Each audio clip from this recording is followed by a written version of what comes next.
ہمارے پیغمبر صلی اللہ علیہ وسلم کو نہیں علم تھا کہ یہ نون آنا چاہیے یا الف، کیونکہ آپ نہ لکھنا جانتے اور نہ پڑھنا.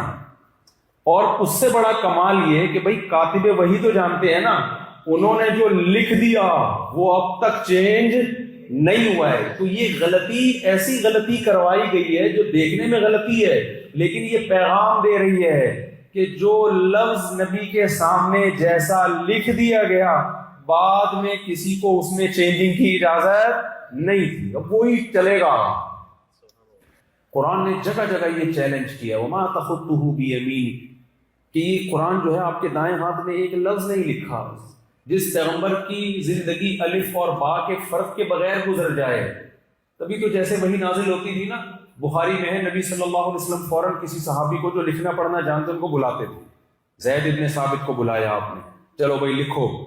وہ کاتب وحی تھے، لکھنا جانتے تھے وہ، تو وہ لکھا کرتے تھے. ہمارے نبی صلی اللہ علیہ وسلم لکھنا پڑھنا نہیں. جو لوگ کہتے ہیں نا کہ سرکار کو لکھنا نہیں آتا تھا، وہ جس تھالی میں کھاتے ہیں اسی تھالی میں چھید کرتے ہیں.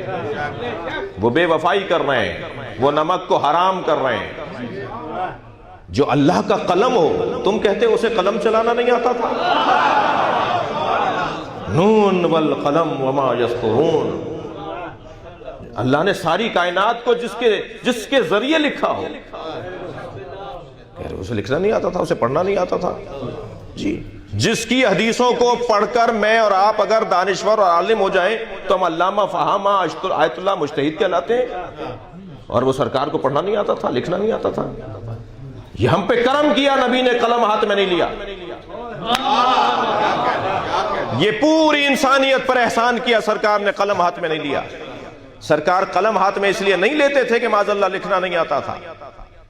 دقت چاہوں گا، ایک بہت بڑا نام ہے ہمارے بزرگوں میں، ہمارے علماء میں، حضرت آیت اللہ محمد حسین طباطبائی صاحب تفسیر المیزان.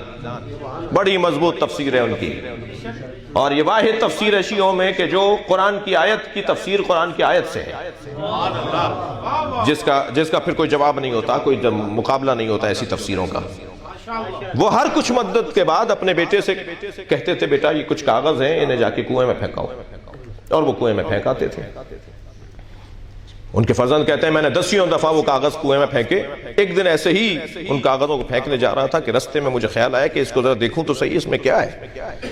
جب انہیں سیدھا کر کے کھول کے دیکھا تو اس میں بہترین نظم تھی، بہترین منقبتیں تھیں، بہترین مثال کے طور پہ غزلیں تھیں، فارسی زبان کی ادبیات کا شاہکار کلام، ہر مصرع بولتا ہوا، ہر نظم بولتی ہوئی، مرصع کلام، مکمل کلام، پختہ کلام.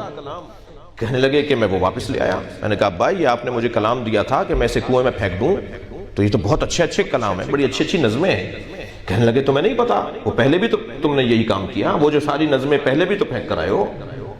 کہا بھائی یہ کیوں کر رہے ہیں آپ، یہ کیا ہے، یہ کیا ماجرا ہے، کیا مسئلہ ہے. کہا دیکھو اللہ نے مجھے شعر کہنے کی صلاحیت دی ہے، جب میرے بہت سارے کلام جمع ہو جاتے ہیں تو میں تم سے کہتا ہوں انہیں کنویں میں پھینکاؤ.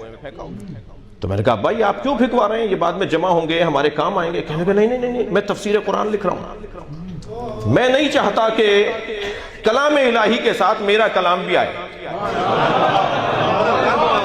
میں اپنی نفی کروں گا تاکہ اللہ کا کلام عزت پائے. عزیزان گرامی، نبی نے قلم کبھی ہاتھ میں یوں نہیں لیا کہ اگر ایک دفعہ بھی کسی نے لکھتے ہوئے دیکھ لیا ہوتا نا تو کہتے یہ قرآن انہوں نے لکھا ہے. ہم قلم کو ہی ہاتھ نہیں لگائیں گے، اللہ کا کلام اللہ ہی کا رہے. صلوات پڑھیں گے محمد و آل محمد.